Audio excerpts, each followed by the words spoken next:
George Washington becoming president of the United States was one of the easiest things ever for him in his entire life.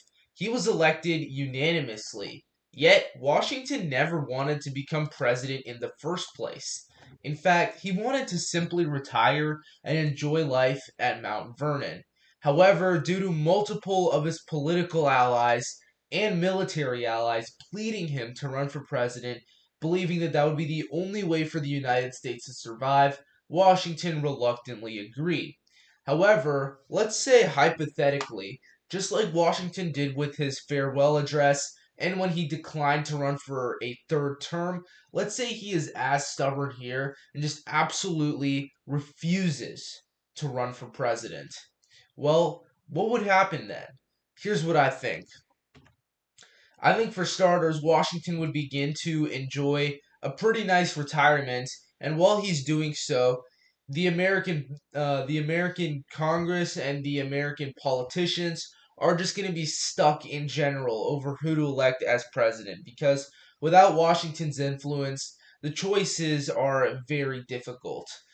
In real life, the second place and runner up was John Adams, and I do think he would win the 1788 election and become America's first president, mostly because he did get second place, and he actually would have gotten much more electoral votes had Alexander not told electors to withdraw votes for him so that Washington would win by a much more resounding margin. Because Washington's not in the picture here, I don't think Hamilton would do this. So I think Adams would be able to win the presidency, and his vice president would likely be a Southerner because that's just how elections were at this time. You would have one Northerner and one Southerner. So with President Adams being the first president, a lot of things would be different. For starters, there would be no cabinet. Adams had an infamously large ego, and unlike Washington, who recognized his own faults and wanted advisors to help him out, knowing that he couldn't know everything, Adams was a little bit different. I don't think he would have trusted advisors. He had some trust issues, so I don't think he would have done this. Plus, he may have even insisted on Congress for giving him titles of respect, like he himself insisted that Washington would get, because he thought the president needed more titles of respect rather than just being called a president. And I think overall, Adams would not be nearly as unifying or as popular as Washington was. I think Washington was the only person in American history who could have been our first president.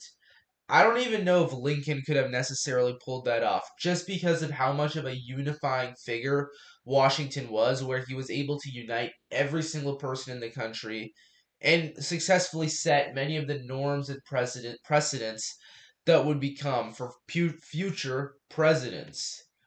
And I think we would ultimately see a ton of sectional divide in this alternate scenario over a variety of issues, and this may even lead to an abolishment of the Constitution, as well as possibly even states forming their own countries, and thus the dissolution of the United States as a whole.